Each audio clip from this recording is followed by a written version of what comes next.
our most asked questions about marketing and messaging. Hello, my name is Anna Lagrange and I'm one half of Baba Business, the Birth and Baby Business Academy.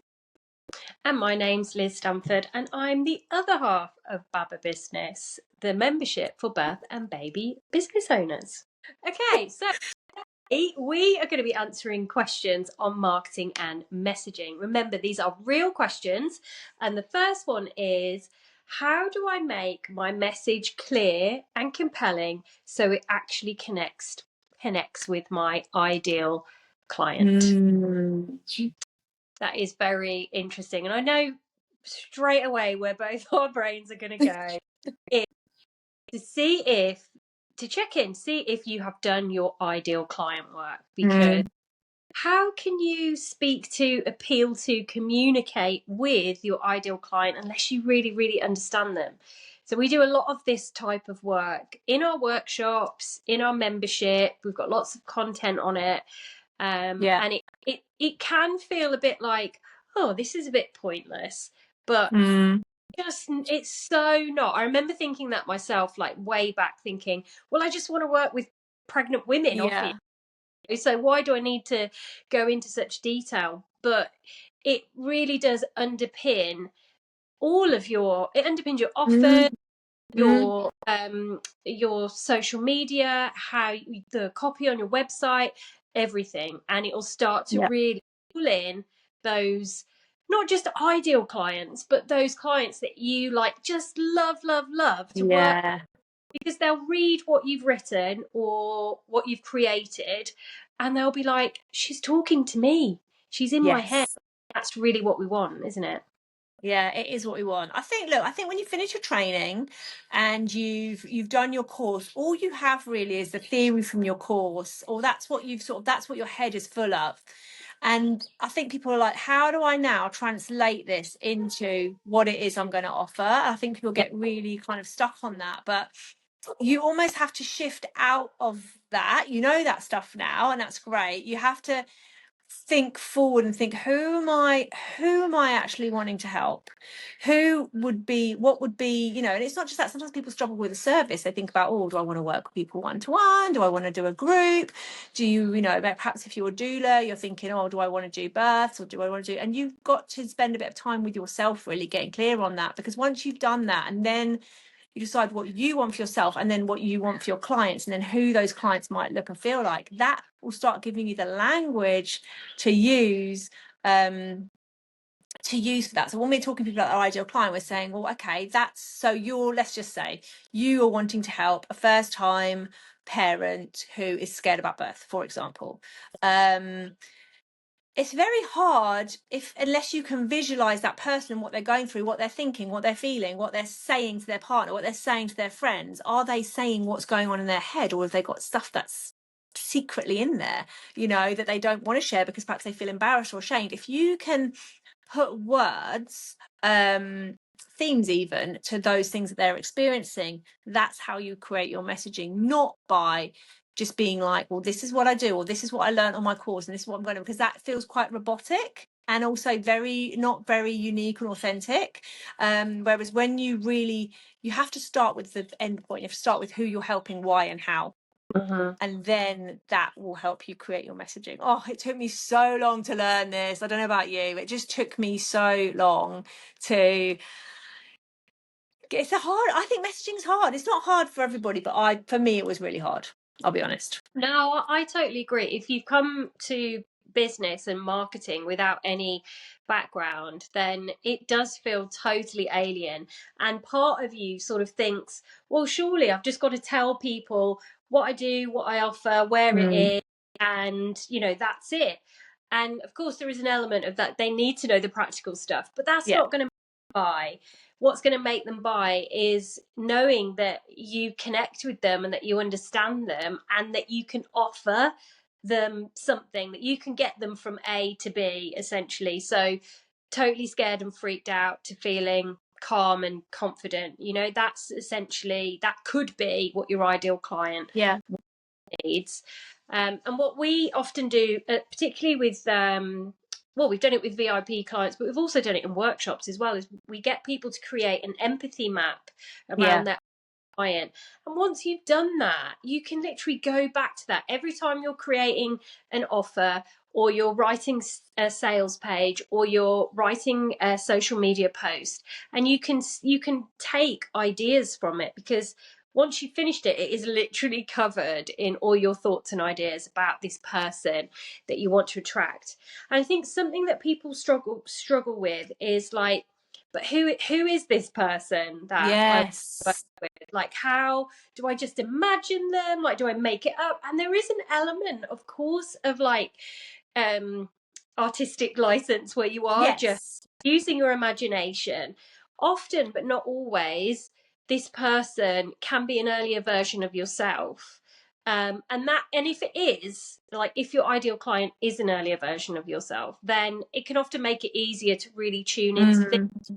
But equally, if it's not you, there could be somebody else in your life that you think, I could model or base my ideal client on this person. You've got to Yeah. start, and it will certainly evolve and become something Oh that you yeah. really, Yeah. really, and you've got to go back. Yeah. I was talking to a coaching client about this today, and she's starting to talk about, who she's worked with and the bits that she really loves. And obviously when you're first starting out, yeah, like you said, you're not necessarily going to have that. But I think people as well, they worry, you said it in the beginning, about niching too much and getting too specific. Like, why would I tune into one favorite client or just me, because my experience isn't what everyone is having? And the thing is that people buy with their emotions. So we have to have some emotional language in there. We have to tune into their emotions, and we can't do that unless we know what they are. So tuning in, like if we are our ideal client, or we were once upon a time, I don't know, perhaps you were that person who was scared of giving birth, or perhaps you were that new mum who didn't have any help, and you were isolated because your family lived far away, and you really, needed you would have loved to have had a doula, or whatever it is. And just really tuning into that, just almost like putting yourself in that position. Even if you're somebody, we work with lots of people who haven't got their own children, but they're working in the birth world. Just really try and tune into what your friends with children have told you, what Yeah, has most people come into this world because they've helped someone, or they've had conversations with people who are their ideal client. You've usually had that. Like, for some, often I say, are you the person that everyone comes to for breastfeeding advice? Or perhaps, you're the person that people come to for help and support, and that's made you think, oh, maybe I could be a doula. I'd love to make that into my career. And then just start thinking about those conversations you had with those people that first sparked that interest, and think about the emotions and what they shared with you, their experience, and bring that into your messaging. And also, part of messaging is just trying something out and just seeing if it lands. Even if you're quite specific about a type of person you want to work with, others are still going to enjoy that language, and it's yeah, still going to attract them. You're not pushing people away, but what you're getting very clear about is, this is who I work with, this is why I work with them. This is the sort of problems they're having, these are the desires they have. And the more you can do that, the more people are going to be like, I'm really getting a picture of what it'll be like to work with Liz. yeah, Really getting a feel for her. And you think about the last few things that you invested in, particularly, like, could be a course, could have been us, for example. I often say this to my clients, you invested in me, so tell me what it was that attracted you to my course. What was it about me or the Mindful Breastfeeding School?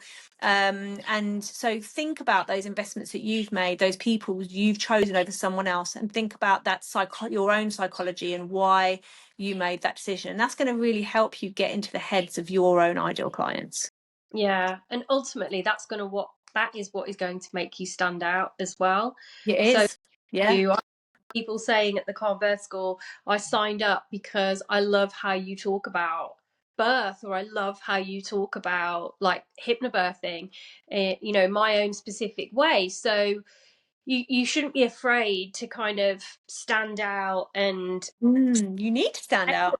feel, and yeah, have your opinions and be Yeah. different.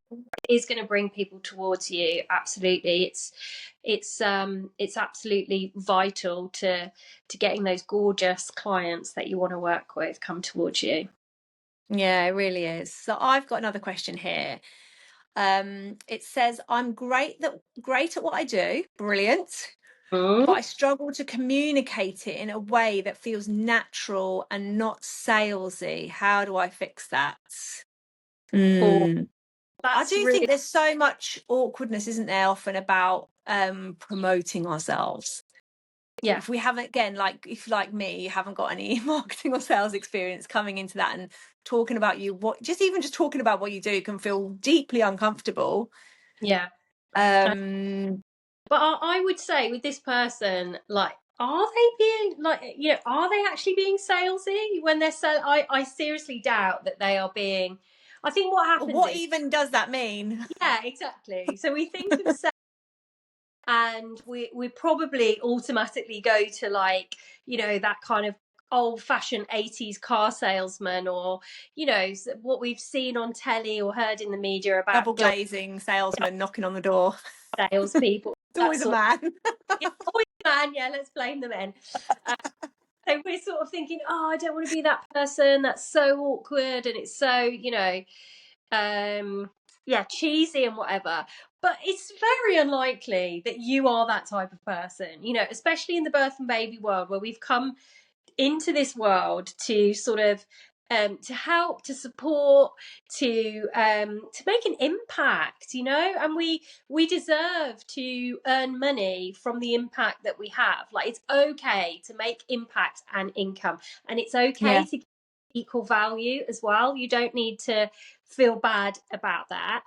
And it's very unlikely that you're the type of person that's going to be like, oh yeah, I'm going to give them a dodgy class if they're going to, back under and all that sort of stuff. So first of all, I would just stop thinking you're salesy, because you're probably not. And then Okay. start thinking, I mean, when I say you're probably not, you're not this icky salesperson. Yeah. And then start thinking about sales being in a different way. Because if you're not selling, you haven't got a business. This is just Yeah. a hobby. It's just a nice to have, really. And rather than thinking, oh no, they're going to think I'm awful because I'm selling, think about, actually, this person is going to have the most amazing transformation at the end of working with me. Whatever that might be. Maybe you've got a baby massage class, or some kind of baby activity class, and underneath wanting to share what you also know that those mums that come to that class need that connection from other mums. Yeah. Village, they need that support, and you want to be that guiding light, so they leave your classes feeling more confident, more grounded and connected to people, and more sure of themselves. Like, that is a transformation worth paying money for. So It really really is. into whatever it is before you post anything on social media, before you tell anybody about it, and just really, like, own it. Yeah. And when you've done the work, the ideal client work, you know what it is your clients need. So then you just talk about it as much as possible. And yeah, I totally agree. You can't. What do they say? Like, the research really varies, but at least 7 times people need to see something. We believe it might even be a lot higher, to see something before they're going to book. So if you're only sharing once Yeah, in one way, like if you're just doing one single social media post and expecting them that everybody who needs to know knows that they don't. They no, don't. What if the person who's coming to your class doesn't even follow you on social media? yeah, What if they're down at your local cafe, or they've just done their shop at Tesco's or whatever? So it's really important to have this we talk about marketing a bit, marketing another week, but I think when it comes to the messaging side of things, you are going to be saying the same thing again and again and again, yeah, because you've got to make sure that people are going to hear it. So that's the first thing to say. And so unless you're telling them, they're not going to know. yeah. um and I think the bit about being authentic is just about being you. Like, you in this, if you're just starting out, you don't have to create a persona for this job. This job is you. We know people do not come into the birth world unless they're really passionate about it, unless it's something they really want to do.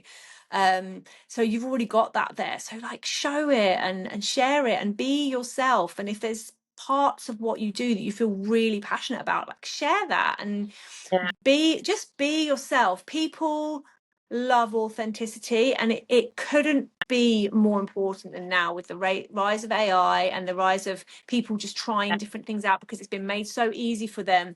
Like, true people are more and more and more going to be needing to feel that real connection. So whether you're starting out or whether you have been doing this for a long time and something's not landing, please, please, please just tune back into being more of yourself and being as visible, just showing up as you, because that is what people want and that's who people are going to buy for. Not everybody, you're not going to be for everybody, and we have to be all right with that as well, but just keep it simple. This isn't about creating some special persona for the birth and baby world. That is absolutely not a good idea.